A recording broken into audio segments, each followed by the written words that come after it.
মুসলমান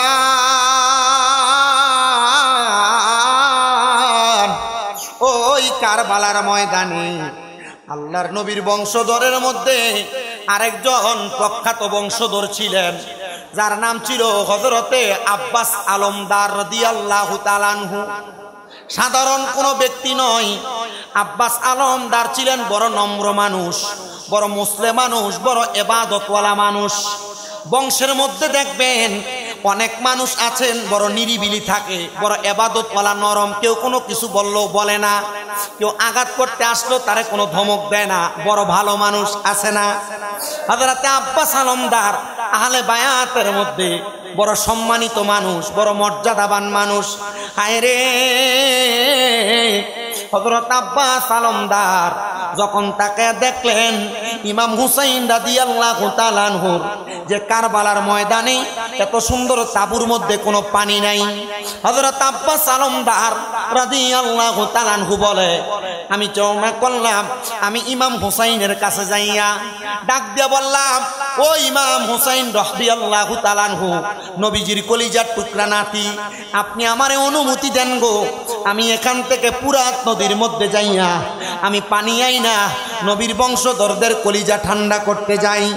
ইমাম হুসাইন ডাক দিয়ে বলতেছে, জগৎবাসীরা শোনো রে, জগৎবাসীরা তোমরা যেহেতু আমার এই নবীর বংশধরদেরকে পানি পান করাইতে চাও, আমি অনুমতি দিলাম। ও আব্বাস আলমদার, আপনি যে পানি নিয়ে আসেন। হযরত আব্বাস আলমদার বুড়ার পিঠের মধ্যে চইরা পানির একটা মশক ওনার কাঁধের মধ্যে নিয়া আব্বাস আলমদার রওনা করলেন পানি নেওয়ার জন্য।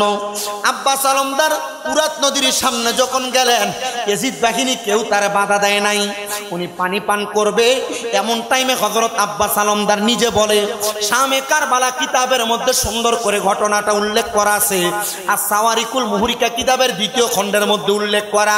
হযরত আব্বাস আলমদার রাদিয়াল্লাহু তাআলা আনহু বলেন, আমি পানিটা নিয়ে আমার মুখের মধ্যে দিব। এমন টাইমে আমার চিন্তা আসলো, দেমাগের মধ্যে আসলো, নবীর নাতি ইমাম হুসাইন এখনো পানি পান করে নাই, আমি যদি পানি পান করি তাহলে নবীর নাতিদের সাথে বেঈমানি হবে, আমি আল্লাহ তাআলার কাছে জবাব দিতে পারবো না, মুহাম্মাদুর রাসূলুল্লাহ সাল্লাল্লাহু আলাইহি ওয়াসাল্লাম নবীর কাছে জবাব দিতে পারবো না। আব্বাস আলমদার বলে, আমি পানি পান না কইরা আমি সাথে সাথে পানির মশকটার মধ্যে পানি পুরাইয়া আমার কাঁধের মধ্যে নিয়া আমি ইমাম হুসাইনের দিকে রওনা করব। এমন টাইমে ইয়াজিদ বাহিনীরা আমাকে ঘিরে ফেলছে। ওনারা ডাক দিয়ে বলে, আব্বাস আলমদার তুমি পানি পান করো, কিন্তু ইমাম হুসাইনকে পানি দেওয়া যাবে না, তার বংশধরকে কাউকে পানি দেওয়া যাবে না। বলে, কারণ কি রে?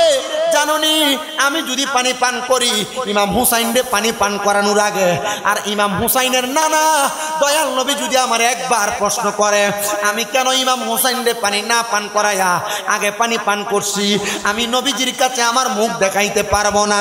এই জন্য আমি পানি মশক ভর্তি করে নিয়ে যাব, নবীর বংশরে আগে পান করাইয়া আমি আব্বাস আলমদার তারপরে পানি পান করব।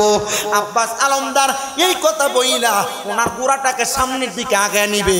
দুষ্টু ইয়াজিদের মধ্যে মালিক ইবনে মারওয়ান নামক একটা লোক হযরত আব্বাস আলমদারের ডান হাতের মধ্যে এমন ভাবে একটা কূপ লাগাইয়া দিছে, ডান হাত আলাদা হয়ে গেছে। আব্বাস আলমদার বলে, বাম হাত দিয়ে আমি আমার পানির মশকটা হাতে ধরছি, আমার বাম হাতে এমন ভাবে কূপ লাগাইছে, আমি আমার পানির পাত্রটারে আমার কল্লার মধ্যে মুখের মধ্যে কামড় দিয়া দইরা সামনে রওনা করি। বর্ণনাকারী লিখতেছে আর সাওয়ারিকুল মুহরিকার মধ্যে ওই কারবালার ময়দানের এক এক করে সব মানুষ বর্ণনা দিছে। আমরা তাকে দেখলাম আব্বাস আলমদারের মুখের মধ্যে যখন পানিটা নিছে, আব্বাস আলমদারের গর্দানের মধ্যে তারা কূপ লাগিয়ে দিছে। হায় রে, ওই ইয়াজিদের দলেরা নবীর বংশরে আঘাত করছে, ইয়াজিদের দলেরা নবীর বংশধরদেরকে পানি দেয় নাই, নবীর বংশধরদেরকে কষ্ট দিছে। কিন্তু আমার আল্লাহ তাআলা ঘোষণা করেছে, ইন্নামা ইউরিদুল্লাহু লিইউযহিবা আনকুমুর রিজসা আহলাল বাইতি ওয়া ইউতাহহিরাকুম তাতহীরা। আমার আল্লাহ বলেছে, নিশ্চয় যারা আমার নবীর বংশধর, আমার নবীর আহলে বায়াত, আমি আল্লাহ তাআলা তাদেরকে ওয়া ইউতাহহিরাকুম তাতহীরা সকল প্রকার অপবিত্রতা থেকে তাদেরকে পবিত্র বানিয়ে দিছি। যেই নবীজির বংশধরদেরকে আল্লাহ পবিত্র বানাইছে, ওই ইয়াজিদের দলেরা ওই নবীর বংশধরদেরকে পানি দেয় নাই, তাদেরকে কষ্ট দিয়েছে, তাদেরকে আঘাত দিয়েছে। আপনারা বলেন তাদেরকে আমাদের ঘৃণা করার দরকার আছে না নাই? এই কারবালার মাঠ যখন আগমন করবে, আপনারা নিজের ঘরের মধ্যে, নিজের বাড়ির মধ্যে, নিজের এলাকার মধ্যে আহলে বায়াতকে স্মরণ কইরা, ইমাম হাসান হুসাইনকে স্মরণ কইরা একটু দোয়ার ইন্তজাম করবেন। আপনারা একটু দোয়া করবেন, বলে হুজুর আমাদের এলাকার মধ্যে নতুন নতুন মৌলবী সাহেবরা ফতুয়া দিয়া দেয়, বেদাত বেদাত বলে দেয়। ও বাবা, তোমার কবর ওই মৌলবী যাবে না, তোমার কবরের মধ্যে বেদাত বলনেওয়ালা যাবে না। তুমি যদি দোয়া করাও, আল্লাহ তাআলা চাইলে নবীর বংশের উসিলায় আমাদের দোয়া কবুল করতে পারে কি পারে না? আল্লাহ তাআলার কাছে এতটুকু কামনা করি। বেশিক্ষণ সময় না, আমি আমার মুরুক্ষ জবান দ্বারা চেষ্টা করেছি অনেকক্ষণ সময় আপনাদেরকে দেওয়ার জন্য। 1 ঘন্টা 40 মিনিট বা 43 মিনিট সময়ে যা বলেছি, ইমানদারের মৃত্যু, বেঈমানের মৃত্যু এবং নবীর বংশধরদের ভালোবাসার কথা, তৃতীয় চতুর্থত একটা মসজিদ বানানো এবং তার সাথে সময়গুলো দিয়ে মসজিদ বানানোর সাথে তার সাথে অংশীদার থেকে জান্নাতের ভাগীদারিত্ব নেওয়া, এই 4টা কাজ যদি আমরা করি, আপনারা বলেন আল্লাহর জান্নাত পাওয়া সহজ না? না মনে হয় অনেক কঠিন? আল্লাহ আল্লাহ ডাক রে বান্দা, আল্লাহ আল্লাহ ডাক রে বান্দা, আল্লাহ নিবে কিনারায় কুলো মাংস পিলাম মুর্শিদের রাঙ্গা পাঙাই। আল্লাহ আল্লাহ আল্লাহ আল্লাহ ডাক রে বান্দা, আল্লাহ আল্লাহ ডাক রে বান্দা, আল্লাহ নিব কিনারায় কুলো মাংস পিলাম দয়ালের রাঙ্গা পাঙাই। মারহাবা আল্লাহ আল্লাহ। এক ডাকিলেন মূসা নবীজি তোর পাহাড়ে যাইয়া, তিনি ডাকলেন যে তিনি আল্লাহ আল্লাহ। খোদার নূরে নবীজি আল্লাহ আল্লাহ। দোয়া ইউনূসের উসিলায় বাঁচাইলেন তাহারে, আমি কোন নাম লইয়া ডাকব তোমারে? আল্লাহ আল্লাহ। ও মাবুদ মাওলা রে, আমি কোন নাম লইয়া ডাকব তোমারে? মারহাবা আল্লাহ আল্লাহ। আর ডাকলেন ইব্রাহিম নবী, তার ডাকাইতে সারা দিলা আগুনে ফেলি। আল্লাহ আল্লাহ। আগুন হইল ফুল বাগিচা, নবী তো জ্বলে রে, আমি কোন নাম লইয়া ডাকব তোমারে? আল্লাহ আল্লাহ। ও মাবুদ মাওলা রে, আমি কোন নাম লইয়া ডাকব তোমারে? আল্লাহ আল্লাহ। লা ইলাহা ইল্লাল্লাহু মুহাম্মাদুর রাসূলুল্লাহ সাল্লাল্লাহু আলাইহি ওয়াসাল্লাম। আল্লাহুম্মা আমিন। আলহামদুলিল্লাহি রাব্বিল আলামিন। আসসালাতু ওয়াসসালামু আলা রাসূলিহিল কারীম। রব্বানা যালামনা আনফুসানা ওয়া ইল্লাম তাগফির লানা ওয়া তারহামনা লানাকুনান্না মিনাল খাসিরিন। ইয়া ইলাহি রহম ফরমা, মুস্তাফা কি ওয়াসতে फूल दे दरवाजा ये रहमत गदा की वास्ते। रहमतुल्लिल आलमीन ख़त्म रसूल जाने जगह अहमद व हामिद मोहम्मद मुस्तफ़ा की वास्ते। मबूदो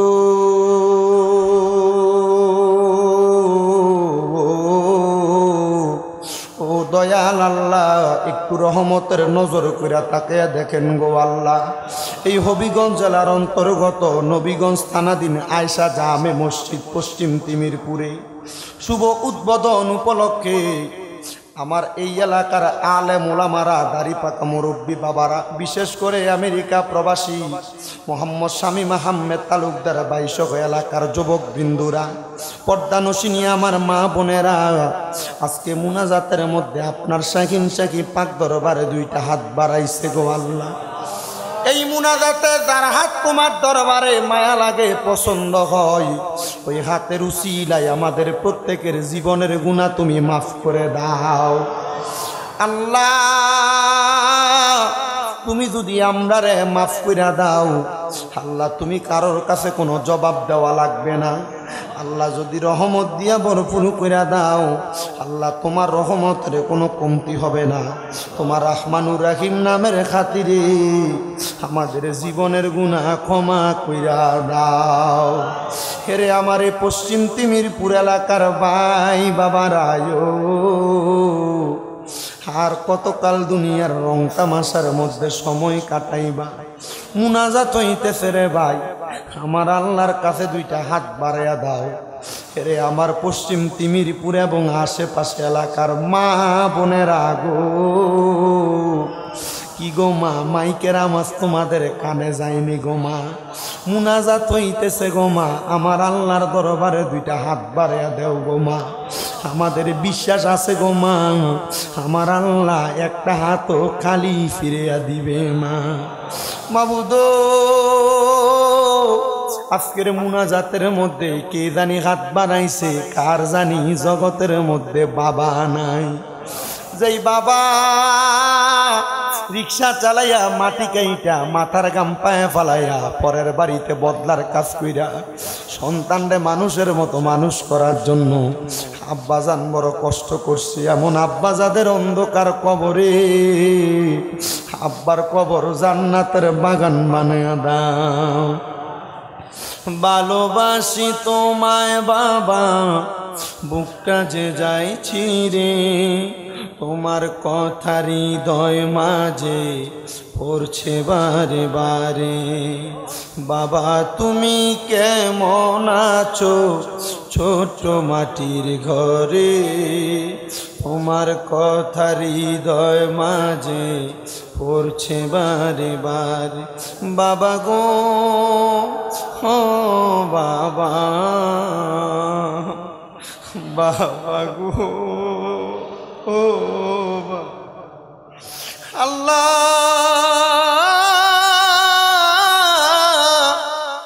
কোন সন্তান জানি এমন আব্বা হারাইতি, এমন আব্বা যাদের অন্ধকার কবরে, আব্বার কবর জান্নাতের বাগান বানায়া দাও আল্লাহ। কে জানি গাছ বানাইতে, কার জানি মানায়,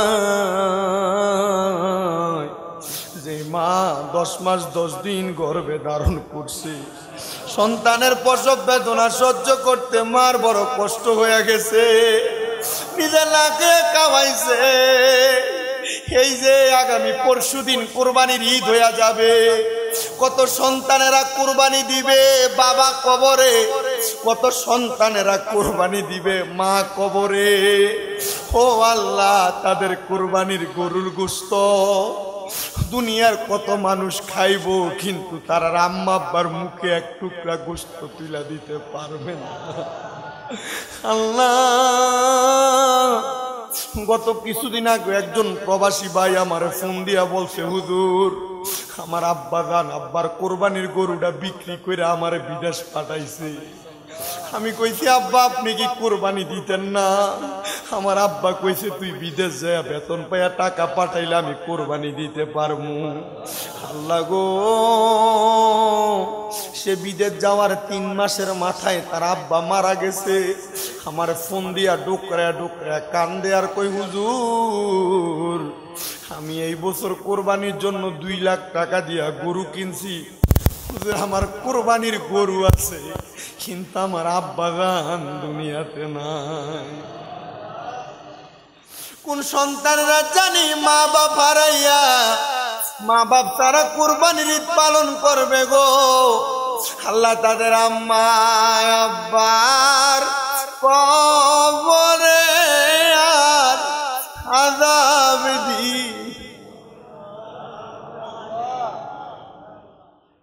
রব্বুল আলামিন। আল্লাহ বিশেষ করে মাপ চাই তোমার দরবারে। জানি না আমাদেরকে তুমি কোন পরীক্ষার মধ্যে ফালাইছো। আমার 1 মাস হয়ে যায় এখনো পর্যন্ত বিছানায় পড়ে আছে। আমার আম্মা জানকে এখনো পর্যন্ত পরিপূর্ণ সুস্থতার নিয়ামত দান করেন। আমাদের গুনাহের কারণে আমার আম্মা আব্বারে আপনি শাস্তি দিয়েন না আল্লাহ। আমার আম্মা আব্বারে আপনি শাস্তি দিয়েন না মাবুদ। শক্ত মানুষ চোখের সামনে শুয়া শুয়া থাকে। আল্লাহ আমার আম্মাটারে আপনি পরিপূর্ণ সুস্থতার নিয়ামত দান করেন। এখানে যারা হাত বাড়াইছে তাদের মা বাপ বেঁচে আছে, হায়াতে বরকত দান করেন। আমার একজন ভক্ত কুমিল্লা সুয়াগাজী থেকে, তার আম্মা অসুস্থ, দোয়া চাইছে। সে আজকে অ্যাক্সিডেন্ট করছে, দোয়া চাইছে। আল্লাহ শামীমকে আপনি পরিপূর্ণ সুস্থতা নসিব করেন।